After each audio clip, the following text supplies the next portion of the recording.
following program has been pre-recorded, so please hold your calls.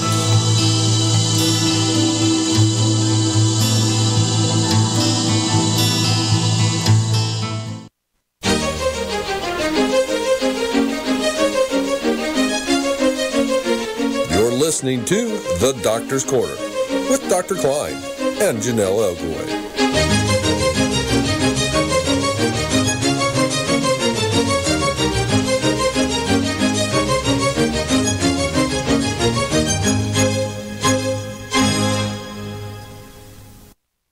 Good evening and welcome to the Doctor's Corner on Con Nation. I'm your host, Janelle Elgaway, and we have Dr. Klein here. How are you, Dr. Klein? How you doing, Dr. Klein? Hello? There we go. I hit the cough button again. Oh, dear. I'm just dandy. Good. Tonight, if you have questions for Dr. Klein, please call in at 415-915-2291. You can also chat live with our audience on YouTube channel Conspiracy Against Wellness live stream. So tonight, we are going to focus on pain management and pain management clinics. Dr. Klein, what exactly is a pain clinic? I always kind of start at the beginning with the history of things. Anesthesiologists are people who administer local anesthetics, such things as saddle blocks for pregnancy, which are now called epidurals. Sometimes if people had heart disease, they would get a regional block. In other words, you can make a person's leg numb by using Novocaine, like the dentist uses. So these were the original people that knew how to do this. Then doctors, physical medicine and rehabilitation learned to do injections or blocks or phenol blocks for people with spasticity. They would find the nerve that goes to the muscle, and then they would put some phenol in it and would stop the spasticity of the muscles. So those two groups of people were skilled in injections of anesthetics. So that's why anesthesiologists are pain management? Correct. Okay. And PM&R doctors, that's physical medicine and rehabilitation. Those two doctors are the most common that you'll see in a pain clinic. So in Seattle, they started the first pain clinic back in the mid-'70s with some anesthesiologists. And the anesthesiologists have been promoting themselves as pain experts, but they focus on injections. Okay. Go ahead. Do they actually, so they don't go to school for pain management or how? No. Okay. Pain management has always just been something you develop yourself. There's been no official pain management fellowships, etc., until recently. So until maybe 10 years ago, everybody just kind of hung out their shingle. When I was in Boston, we had an anesthesiologist who I would refer patients to occasionally because he knew how to block pain. Somebody has a metastatic cancer in their chest wall, he knows how to put in some anesthetics to block it, and then you can use long-term anesthetics as well. So that's how it kind of got started. And then the clinics got started officially at the University of Washington in Seattle, and they were opened as multi-specialty clinics. Multi-specialty always sounds good. You know, a lot of different people are going to help out with your pain. The dietitian, the psychiatrist, the physical therapist. So everybody got together in these kind of big clinics with all these other people helping.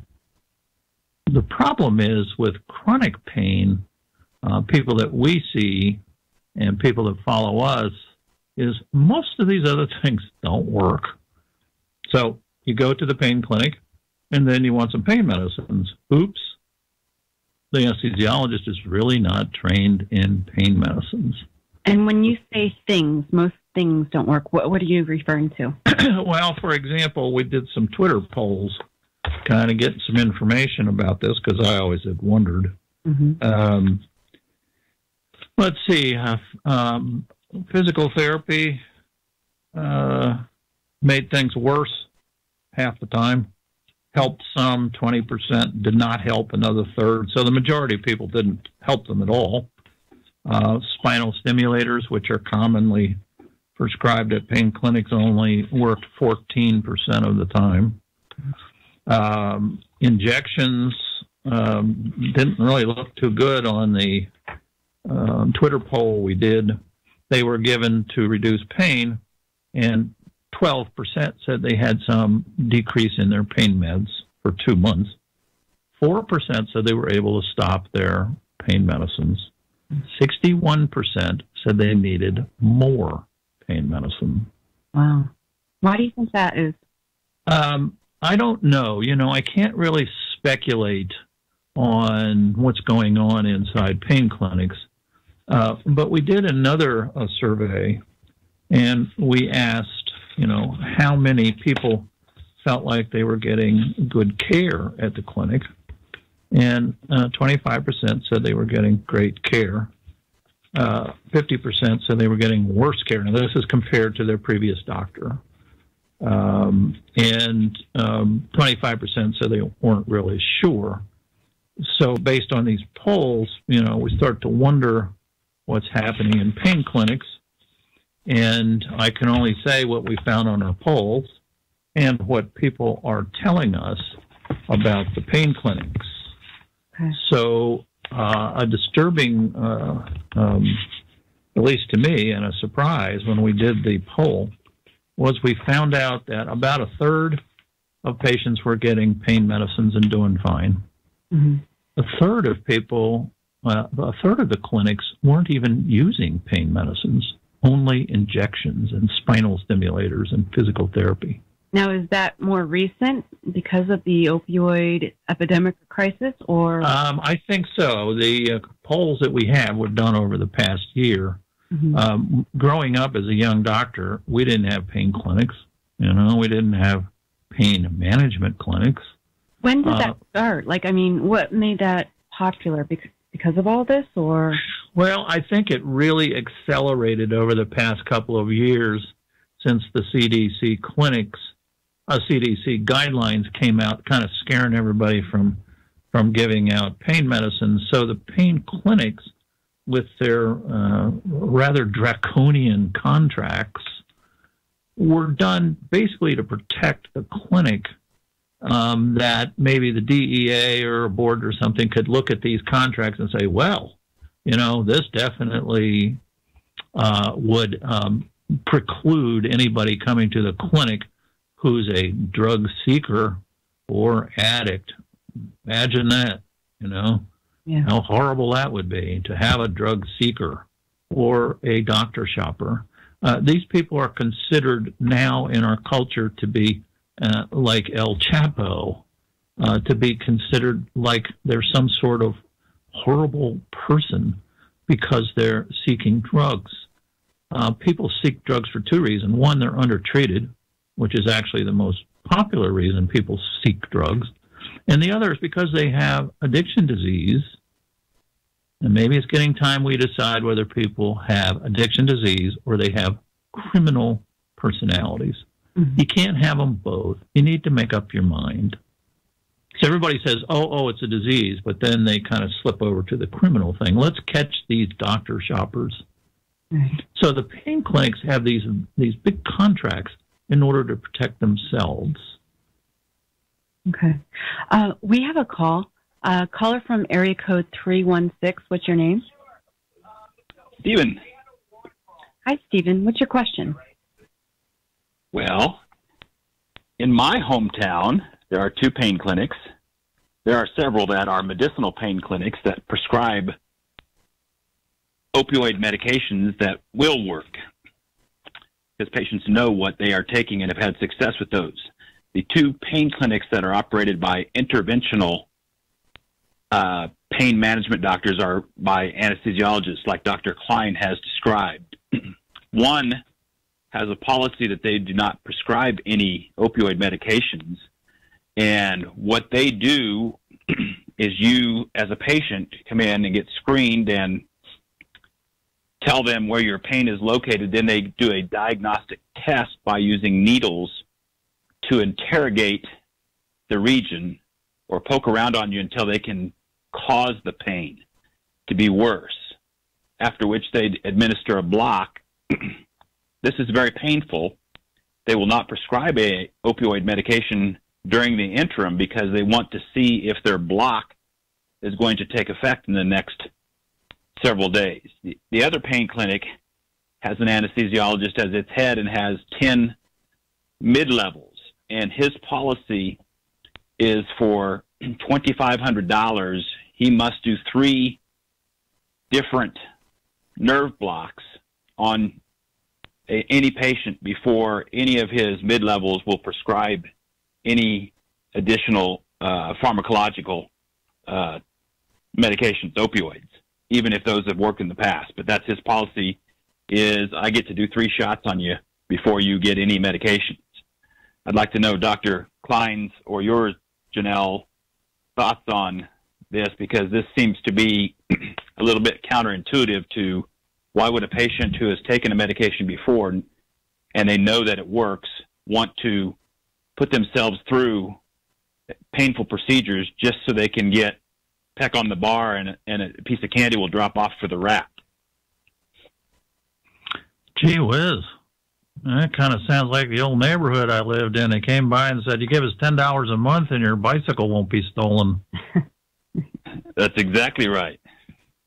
You know, when somebody says you can have something you need or want to keep if you pay us money,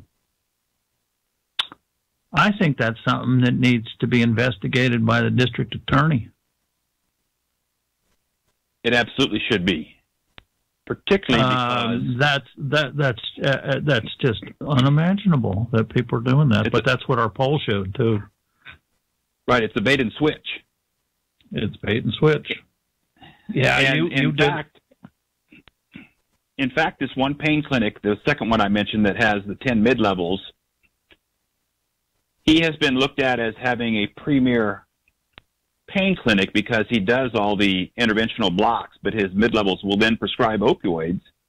And many of those opioids end up on the street, apparently. And also,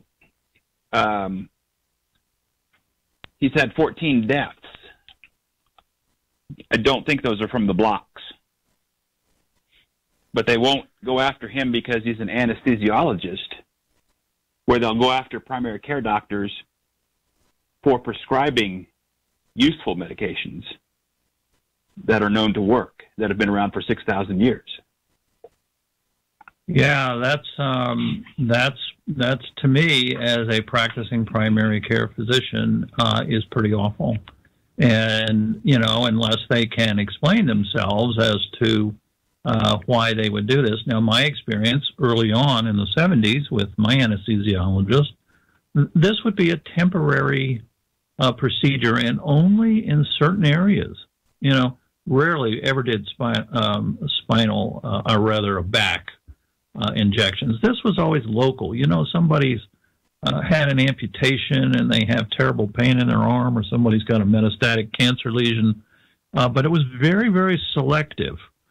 But it does seem, in talking to people, that there's a $1,000 injection for every problem. These are very expensive. 1,000 is sort of the minimum I've heard. I've heard of people getting 20 and 30 injections. If you don't have anything else that works, people are desperate, and they'll go get the injections, or they'll go to physical therapy. I can't tell you how many people have told me that they're much worse after physical therapy because people have these disastrous bad backs and, you know, bones out of line, and they're going to the physical therapist. And a lot of physical therapists are pretty honest. And they say, look, you know, I'll give you some strengthening exercise you can do at home, but you don't need to be here. A lot of times the pain clinics also, you know, have their own physical therapist.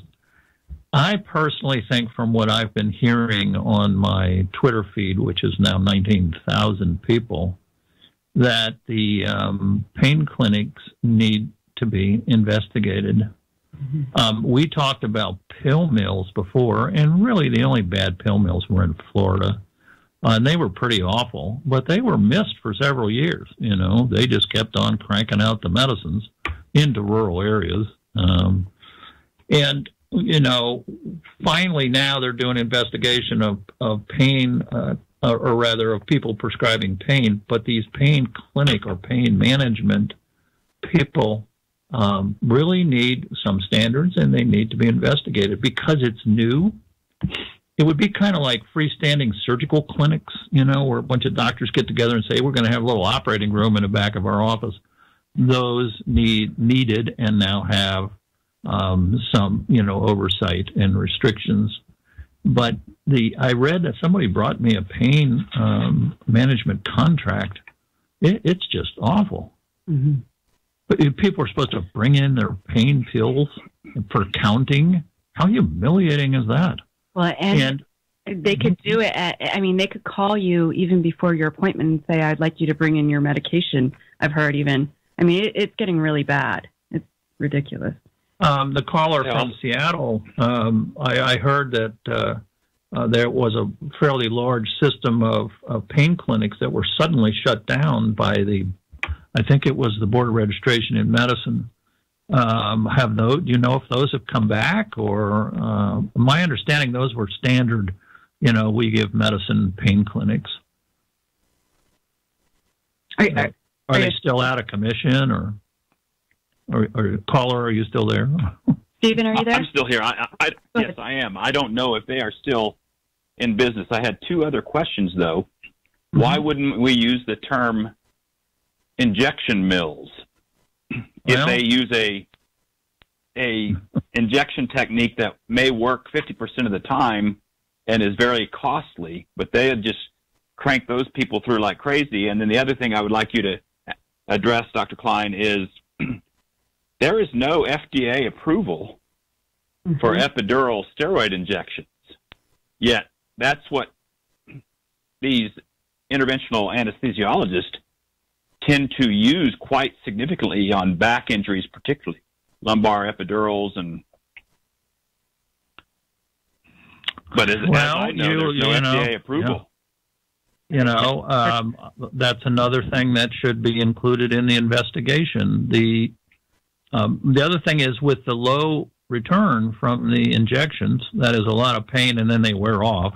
Mm-hmm. So you got to keep coming back. You know, it's kind of the gift that never quits giving. Also, you're not supposed to have more than 3 in one area. Is this correct? Or else your soft cell tissue starts breaking down? Yeah, good point. Mm-hmm. Steroids are destructive. Yeah, go ahead. Right. You're limited to one injection with steroids every 3 months, and now has been poorly diagnosed or underdiagnosed, grossly underdiagnosed, is the side effect of adhesive arachnoiditis, which comes directly from manipulating the epidural space. Yes, we are definitely seeing that, and there seems to be a correlation in the people we talk to with adhesive arachnoiditis, which is an awful, painful, long-term disease, and also after surgery. Are steroid shots considered blocks? No. Okay. Blocks have typically. Yeah, go ahead. Caller. Yes. Well, typically, the reason that they call them blocks is they will include Marcaine, which is a long-acting anesthetic, along with Kenalog. Mm-hmm. So they can have a dual component there, but it is not classically a block that is just blocking a nerve, and that's typically a local injection. So it's like the dentist. That's correct. Except it's longer term, you know.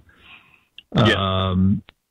Yeah, the other thing, as an internist type person, you know, when I give somebody oral steroids, I'm concerned if they go longer than 4 to 6 weeks that they may suppress their adrenal gland. We did have one of our Twitter told me about their son who had these injections, and one day he twisted his ankle and arrived at the emergency room with no blood pressure. And that's what happens when you suppress your adrenal gland. Nobody is following up on these injections. You know, if you do an injection with steroids in it, you're liable to suppress the adrenal gland after just one injection. Wow. And the way you can tell is to do some blood tests, which they're not doing. You know, you can monitor the status of your adrenal gland. Mm-hmm. Are there any, like, long-term tests of this stuff at all? Yes, you definitely can measure how well your adrenal gland functions. They give you an injection of the hormone in your brain that tells the adrenal gland to get going. It's called ACTH. And then you can measure whether or not the adrenal gland gets going by how much cortisol it cranks out, which is the body's steroid.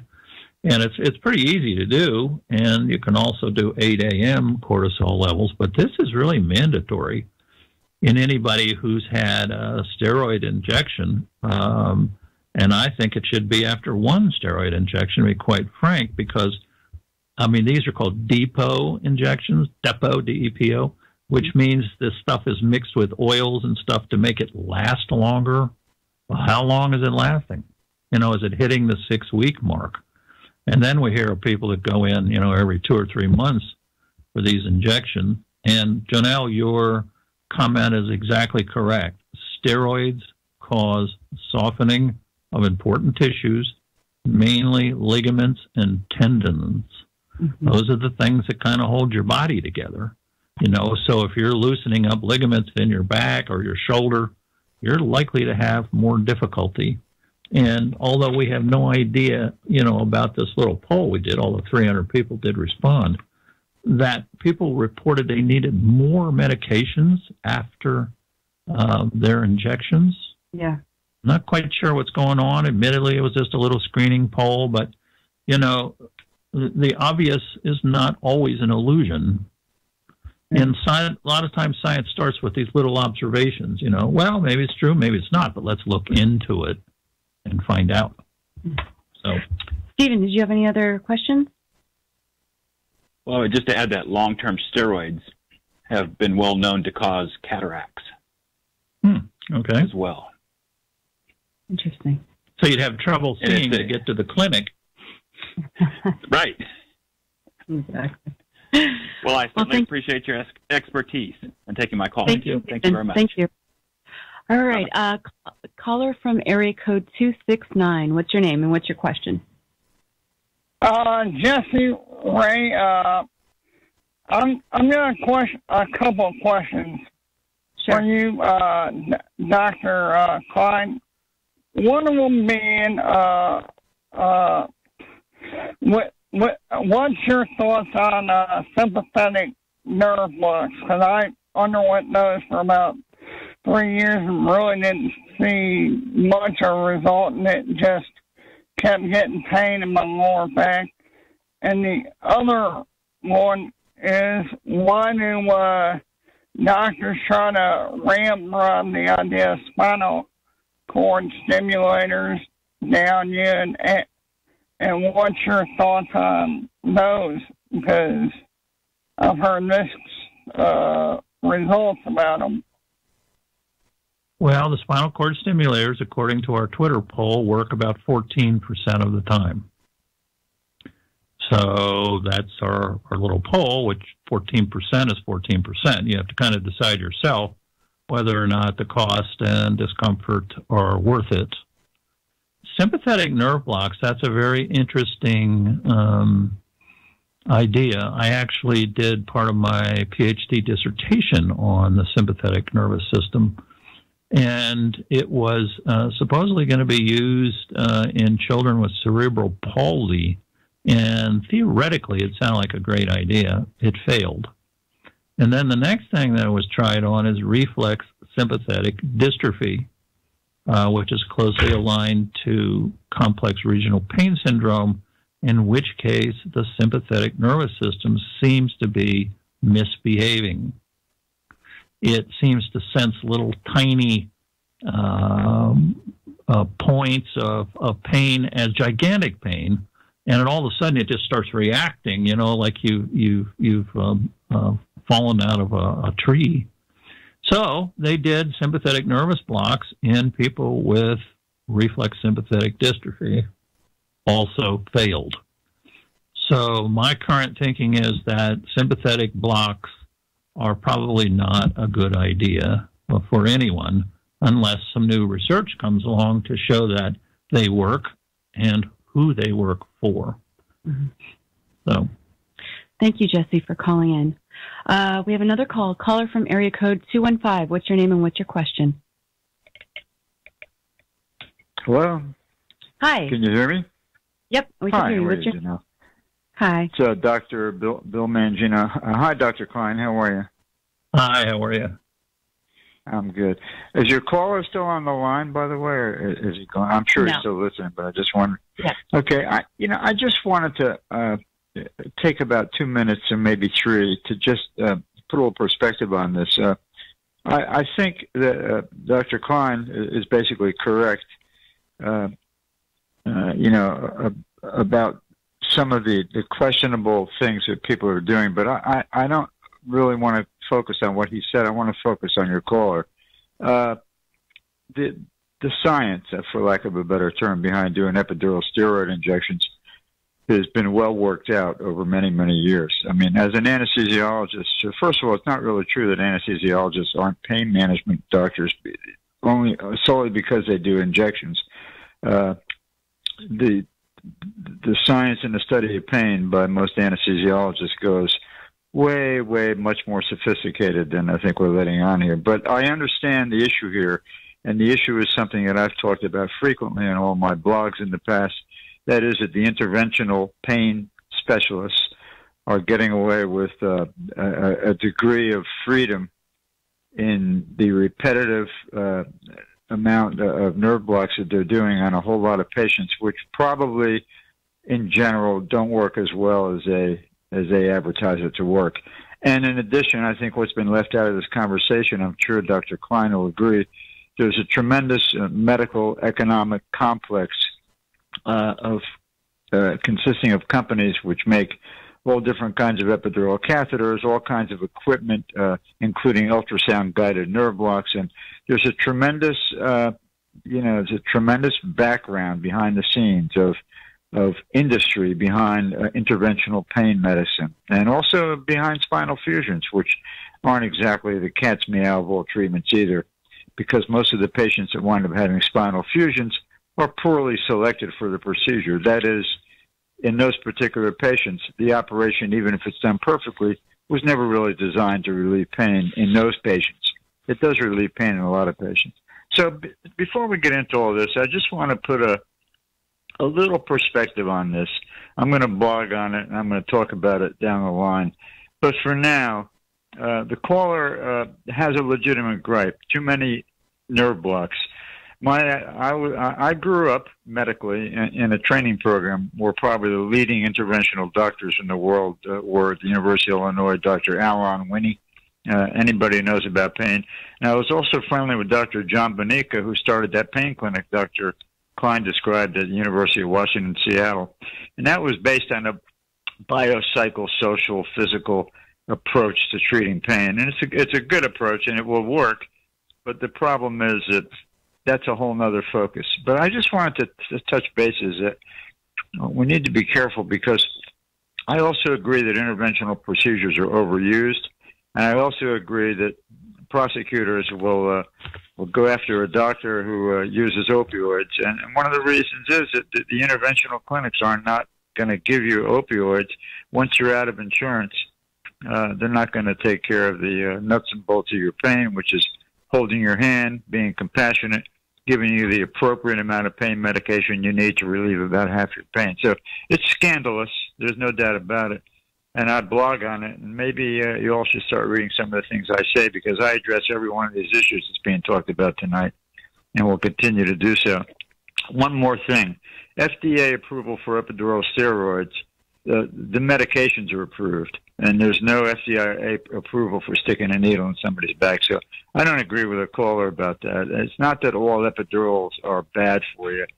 and that one epidural can cause complications. The real issue is that it's the repeat use of the drugs when the doctors know damn well they're probably not going to work. That's the scandal involved. So I got that off my chest, and I'm going to say goodbye for the night. Thanks. Thank you, I don't have anything else to say. All right, bye-bye. Bye-bye. Thank you. Yeah, spinal fusion surgery. We did do a little Twitter poll on that. We only had 100 voting, but that means 100 people had the back surgery. 75% said it was not worth doing. 23, yeah, this back surgery and fusion. 23% it worked. There's a much larger issue here. You know, we're talking about surgeries and spinal implants and blah, blah, blah. There's a much easier and safer way to take care of chronic pain, and it is 50 centuries use of opioid and opiate pain medicines. In other words, if you're looking to get a spinal injection, it's only temporary. None of this stuff is curative. It's not curative to have the injections. It's not curative to go to a physical therapist. 75% of the time, it's not curative to have back surgery. So if the condition is not getting worse, why are we not just giving pain medicines? They're safer, cheaper, and a lot more effective. Well, it's vilified, though, right? It's vilified, but I'm sorry, we run a medical science. I mean, if we're going to go running around and saying, oh, we're doing what the government tells us to do, we've got a long couple thousand years of practicing medicine, and along the way, there have always been people telling us what to do. And if you don't stand up, guess what? You're going to do the wrong thing. And what we're seeing with all these pain clinics is doing the wrong thing. Right. Basically, it should be you go to a pain clinic, and as the caller mentioned, there are a lot of anesthesiologists who are well-trained in giving the pain medicines. Why aren't they doing it? In other words, if you go to a pain clinic and you fail on full-dose pain medicine, which is still legal in the United States, it's still legal for me to prescribe any FDA-approved opiate pain medicine to any point that I find that it takes to work. In other words, it doesn't matter how many milligrams are on the box. It matters whether or not I'm getting pain control. It's actually similar to Coumadin. When we check Coumadin blood levels, we don't care how many milligrams it's taken to get the blood level. We don't run around going, oh, no, 4 milligrams, that's way too much. It doesn't matter. And it doesn't matter in pain either. So I think an intelligent, simple approach, if you just dropped in from Mars, would be, oh, you've got this safe medicine that you can take that has virtually no long-term side effects. We've had 5,000 years experience with it. Why don't you just take that at a proper dose, and if it doesn't work, come back, and we'll consider doing some surgery, or we'll consider doing some physical therapy, we'll consider doing an implant or an injection. It's backwards. Yeah, it really is. We have another caller from area code 570. What's your name? Charlene Bedford. Hi, Charlene. What's your question? Hi. I'm talked to Dr. Klein before. I'm the person who actually works. I'm a CMS government contractor. I just wanted to ask you, Dr. Klein, do you think that now your followers are growing, that we can do some new polls maybe? Yeah. Take with us to the FDA. And another thing I wanted to say before you ended this, if you're going to air this, I believe you will. The FDA is having an open comment period from now, I believe, until May 30th. They're taking electronic comments. They say they want to listen to patients. We'll see what happens. And then there's going to be, like, I guess, what is it, an open hearing or something in September, which I plan on going to. So I was thinking if we could get some new polls before then, to take with us, it would be beneficial. Yep. Email me with any ideas. And, we've got so many followers now. I think the polls, are pretty accurate. They're not super accurate. On the other hand, nobody else is doing polls. So, Right. CDC was supposed to have done follow-up of all the potential problems, and they haven't done it. So, either I can do the polls, or it'd be nice if CDC did the polls. And yes, we need new information for the. I thought it was July, though. It's July 6th or 7th. Yeah. You know what? I think there's going to be a lot of people there. I know. I think so.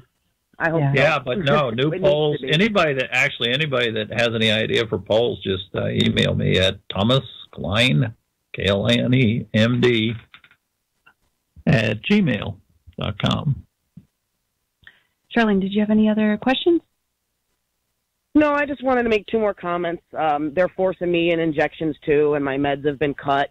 Same thing, I can't prescribe due to the CDC. So now I had 3 SI joint epidural injections, which did not work and crushed me so bad I couldn't walk for a week. So now I have half the meds I used to. Now they're forcing me to get my nerves burned, which is, I guess, a 2-step diagnostic procedure. And then the next one, they're going to actually do the surgery. The first one I got like 2 weeks ago, I couldn't walk for 5 days.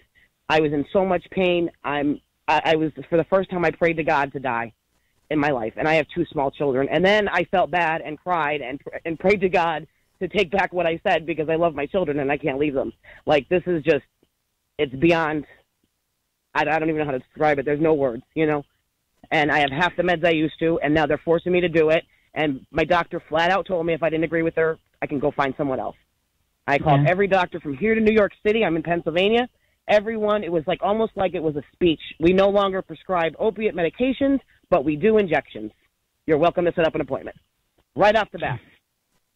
Yeah, the best comeback is to say, you know what, if you treat me with full dose opiates and it doesn't work, then we can talk about your injections. Until you do that, I'm not going to participate. If they threaten to throw you out of the clinic, then you turn them in to the Board of Registration of Medicine, because that is unethical.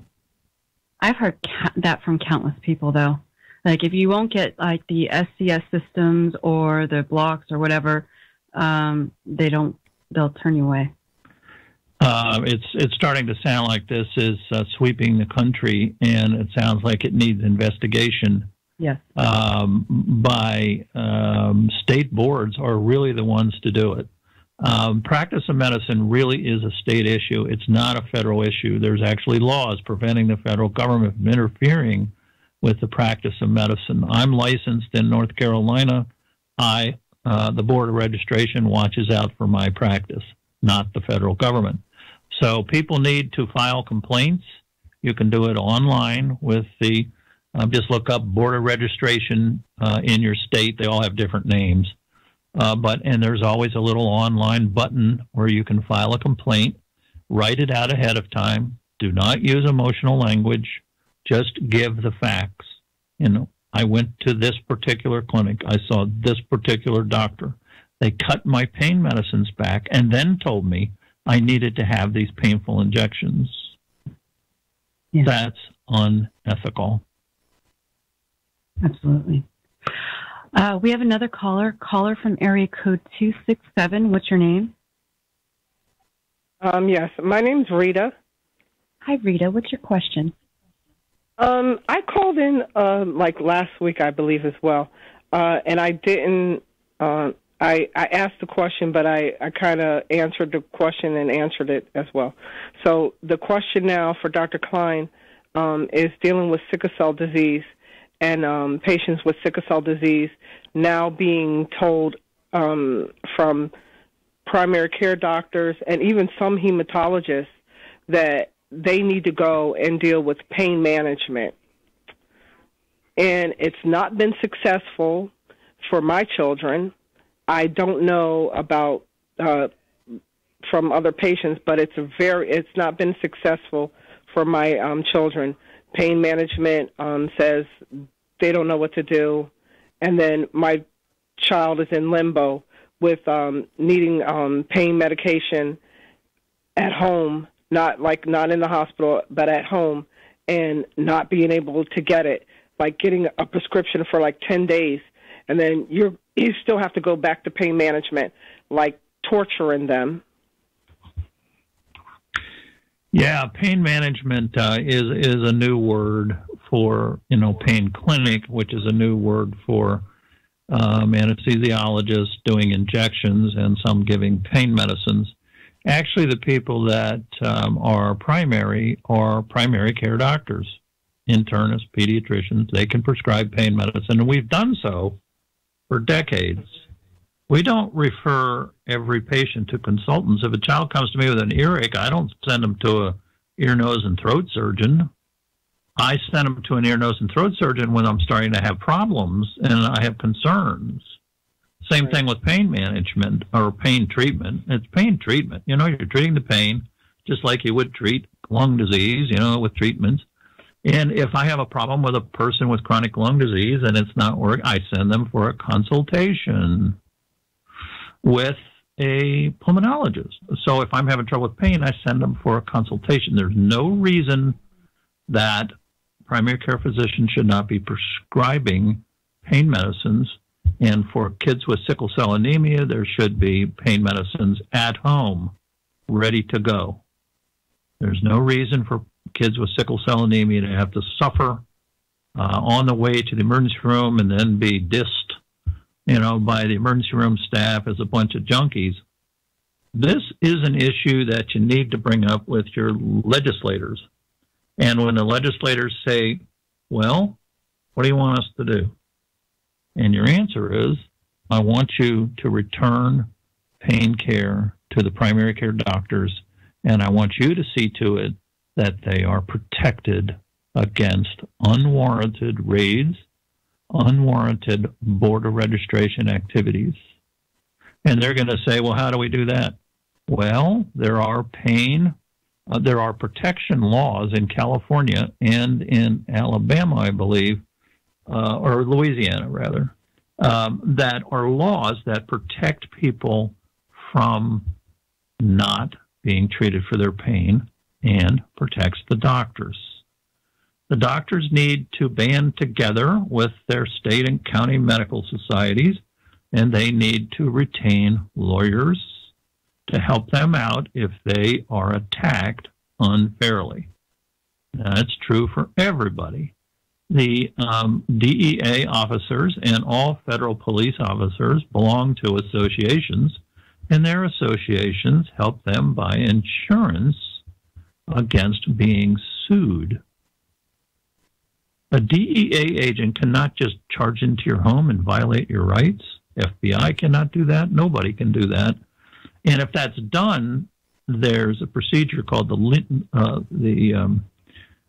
Bivens, B-I-V-E-N-S, where people can sue the agents individually. So why aren't doctors getting this protection? It's like in the 5th grade, I had to go duck and cover, thinking there would be an atomic attack, and put my hands over my head under my desk. That was an era of fear as well. But, you have to kind of face what's going on and then do something about it, not just whine and take people off their pain medicines. The latest survey is showing that 70% of doctors have been frightened out of prescribing pain medicine. It is the family doctor's job to do that, and you wouldn't be having your problems being trundled off to, quote, pain management clinics who don't do anything over the phone, according to the one I just read, that if you're not there for an appointment, a scheduled appointment, they're not going to help you out. It's pretty bad, really. The pain contract that I read is just awful. I mean, and then people can't just say, no, they're not going to do it because guess what? No other place. Right. They gotcha. So do they have to legally, do we need to sign pain contracts, or are they just doing that to protect themselves, the facilities? What's going on with that? It's just to protect themselves. These are old tricks that they used in heroin addiction clinics, and most of the heroin addicted people agreed with it. In other words, it was helping them control their difficult drug addiction. These are not appropriate for pain clinics. They just humiliate people. you make a mistake and you're dropped off. Mm-hmm. We do have one person, Mercedes McGuire, who we know about, who had a pain contract, and she was being undertreated for her very serious pelvic disease, and went to an emergency room and said, look, I can't stand it. They're not giving me enough medicine. Please, for God's sake, do something. So they gave her a little teeny-weeny 3-day prescription. So she rushed over to the pharmacy because she was totally out at home. And the pharmacy said, gee, you have a pain contract here. And in the pain contract I just read here in Alamance County, it said you cannot get any pain medicine from any other doctor. Mm-hmm. So the pharmacist said, I'm sorry, you signed this contract. The emergency room doctor is another doctor. Right. And she said, but the pain contract says I can't call him up on an emergency basis. I can't call him on weekends. And the pharmacist said, I'm sorry, you signed this contract. So Mercedes went home and she killed herself. Oh, my goodness. Because there was no way out. And she had a 4-year-old son. That's what a pain contract did to her life. Yeah. And what under treatment did to her life. This trying to reduce everybody's medicines, there's nothing in the CDC regulations that says you have to reduce medicines. There's nothing in there that says that 90 milligrams is a cutoff for long-term treatment, only for the first prescriptions. What about urine analysis? I mean, do they have to do those, or is that just another thing? No, that's just another thing. They are making money on it because they buy these little kits, and they do their own urinalysis, which are horribly inaccurate, and then they just kick people out of the clinic, if they're not turning up with the right lab test. It's just awful. I don't know how else to say it. To humiliate people like that, and then if you really need your pain medicines, you can't get any more pain medicine, and then you go on the computers as a drug seeker. And do you know what happens? It turns up on every single computer in the United States. Right. With software developed by the Brandeis University School, Heller School. They have developed this so that if you go to Anchorage, Alaska, it'll pop up. You're a drug seeker. Guess what? We're not going to give you any pain medicine. So for the rest of your life, forever, you will get no pain medicine after surgery, in the emergency room, or for a chronic pain condition. That's what the Brandeis prescription drug monitoring program has done for people, violated their rights, pain clinics dropping people right and left because of some phony urinalysis onto the computer, onto the Brandeis computer, drug seeker, criminal, addicted person. Yeah. So we have a question. A doctor can deny you for any reason he deems factually for being at a pain management clinic. Why pain contracts then if they can deny you? Yeah, good point. I think they're just covering their tushes so that if the DEA raids, the DEA has been closing these pain clinics down. I don't know why. I'm not going to say they were crooks because I know a lot of doctors that have been attacked by the DEA, and I can tell you that they're probably not crooks. So there's a lot of hysteria. We're in an era of opioid hysteria, just like the hysteria of the McCarthy hearings, just like the hysteria of the crack cocaine, just like the hysteria of the witches in Salem. Bad things happen during hysteria. People become so frightened they'll do anything, and that's what's happening right now. There's 5 to 6 million people in the United States that are being cut off their medicines, and latest figure is that 80% of them are going to pain clinics. Mm-hmm. So as the doctor said, this is becoming quite the cottage industry. We have another question. If we're branded as drug seekers, is there any way to find out ourselves? You have legal rights under HIPAA. You have to look it up under the HIPAA privacy laws to get hold of your records and make corrections. You can call in a lawyer. This is when a call from a lawyer helps out. Say, we need the records for this patient. She's entitled to them, and we'd like to have them fairly soon and at low cost. You are entitled to your own medical records. And if they give you a hard time, back to the filing complaint with the Board of Registration in Medicine. Yeah, because I've heard a lot of people ask for their records and they won't give them to them. Another question we had is, what should a patient do if there's false information within their records? Yeah, that's the HIPAA. You have to look up the HIPAA law and just Google how to fix wrong medical records and see if you get into the HIPAA privacy laws. There's definitely a law that allows you to make corrections in your medical record. I think if there's false information in your medical record, it's worth paying a lawyer a couple of hours to help you out.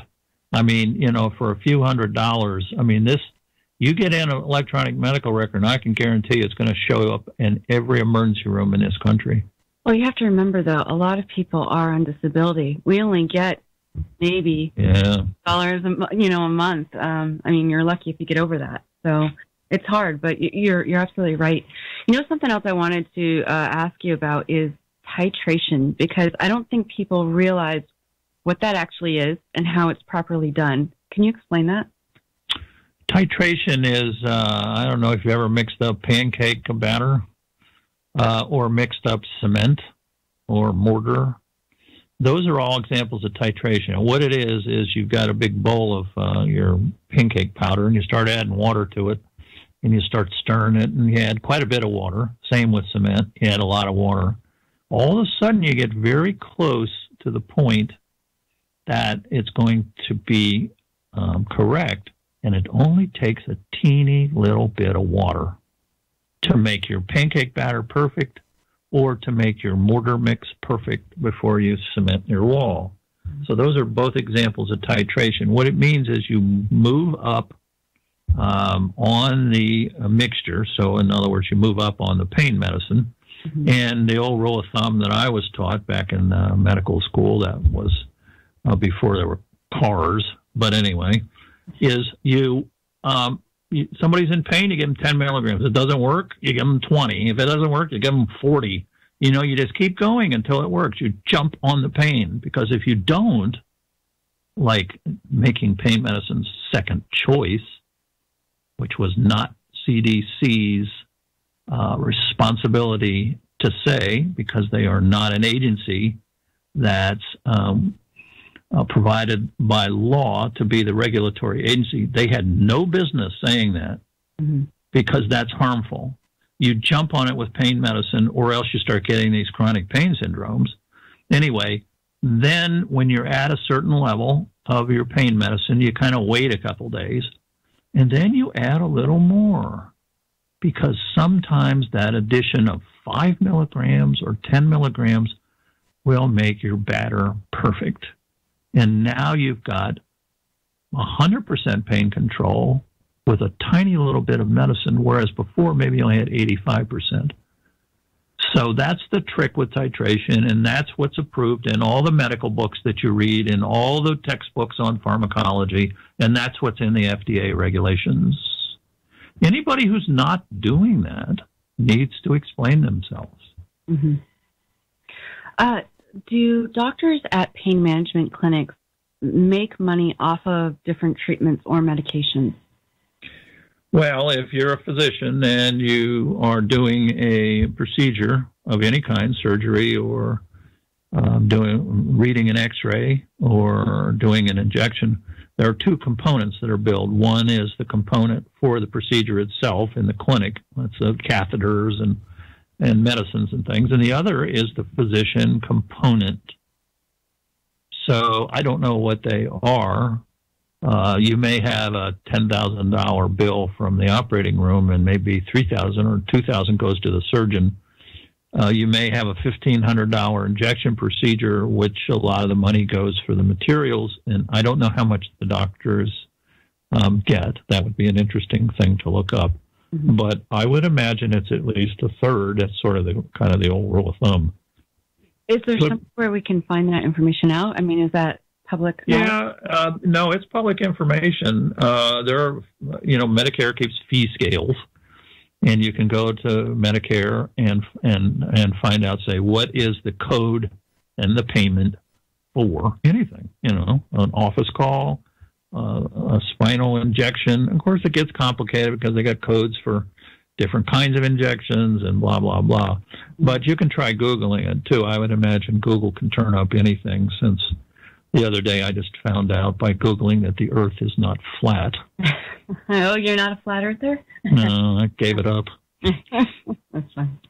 Another question I get a lot is, how come the cost of a urine analysis is different from pain clinic to pain clinic? Like, how do they figure that out? Like, in what to charge patients? They make it up. They do. Mm-hmm. Yep. Wow. Other than prescribing medications, what other treatments do they generally do? I mean, do they do physical therapy at pain management clinics? Physical therapy is pretty common. They try Tai Chi. They try all these things that we all know as doctors don't work, or else we would have done this a long time ago. Right. Sending somebody with severe back pain to a physical therapist might be good for one visit, and kind of actually I like to get the therapist's views. Therapists are good diagnosticians too. And back problems are so complicated. It's kind of like getting another doctor's opinion, because they're, like doctors. I mean, they're very skilled with this. But that's not very often. Most of chronic back problems are simply chronic back problems or failed surgical syndromes, mm-hmm. or people have had surgery and now they have this god-awful pain. And so, I look at it kind of the other way. I said, start them on some pain medicine, for heaven's sake, relieve their pain, like we've been doing for 5,000 years. And then, and now that their pain is a little better, then you can send them to the physical therapist and find out if that's going to help a little bit more, not the other way around. Well, isn't that what partly pain medication is for? So it can alleviate the pain enough so you could get moving again and working whatever issue there was? Absolutely. And, trying to mobilize a painful back in the therapist's office usually leads to disaster. I mean, I've had so many people telling me they just screamed and ran out in agony. No, that's the wrong way to do it. You control the pain with this wonderful, safe medication that Mother Nature gave us, like I say, in use since ancient Mesopotamia. If this stuff didn't work, it would have stopped a long time ago, and it works great. In spite of the fibs, I'm afraid to say, in the CDC regulations or CDC suggestions, because they made a conscious decision. The researchers, Roger Chow in University of Oregon, who was one of the writers, did a study, and they purposely excluded all pain studies under 3 months. Wow. They just did away with them. And then they said, whoa, we don't have any long-term studies. Therefore, this stuff must not work. This is not scientific integrity. Mm-hmm. All the pain medicine trials are short because they would be unethical to do them long-term. So you give pain medicine to a bunch of people, relieve their pain, and you got a whole bunch of people over here. You say, no, you don't need pain medicine. You're going to be the placebo group for the next 12 months. Well, who said it was unethical? Well, it is just inherently unethical. It would be like if when you treat a strep throat, you're actually preventing rheumatic fever. Okay. That's the reason to treat a strep throat. Otherwise, it would just go away on its own. But you're trying to prevent a much more serious disease and cause heart problems and everything. So if you weren't sure that penicillin worked, because there's no study to show that it did, because we all know that it works, then you would take a group of people and you would say, okay, when you have your sore throat, you gargle. And then you've got the group over here you're giving penicillin to. Well, it's unethical if you know pretty much for sure that the people without the penicillin are going to end up with rheumatic fever. Same thing with pain medicines. We know they work. They've worked for hundreds of years in the U.S. and thousands of years. We know they work. Mm-hmm. So then it becomes unethical to do a study with a medicine you know is going to be helpful, especially long-term study. All the short-term studies, which are appropriate, have shown that the pain medicines work fine, and the addiction rate is very low. The most famous one was Noble's, N-O-B-L-E, Noble's study in 2010, and it was fine. These drugs work, and they only had a 1% addiction rate. But those studies were cast aside in the big ARQ 2000 or 213 or 218 study. That's the mainstay of the CDC regulations and the Canadian regulations. This is the study they all rely on to say, we don't know if pain medicines work.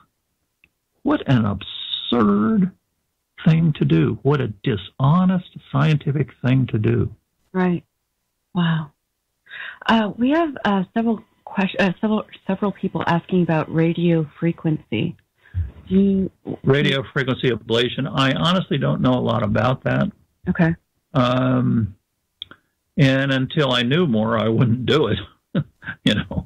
So we can look into that. We'll do a Twitter poll and see if it works. I've had a couple of patients, that's anecdotal, that just suffered greatly during these things. So I'll try to look into that. Maybe we can do a little poll.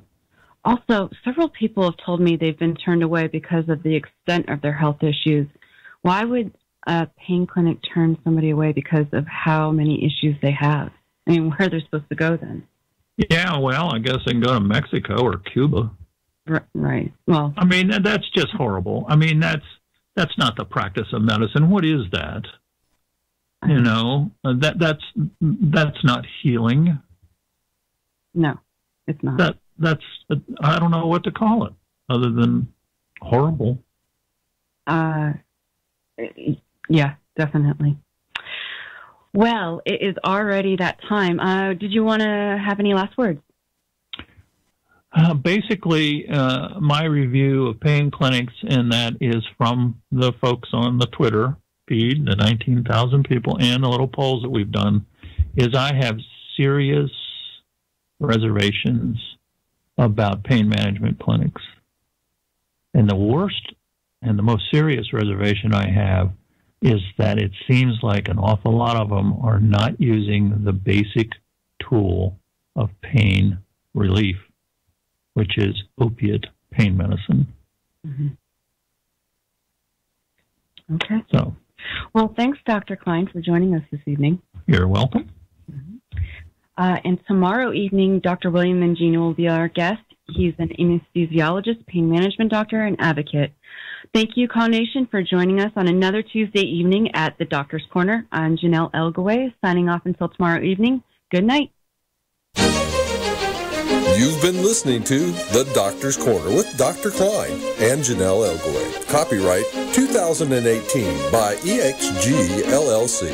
All rights reserved.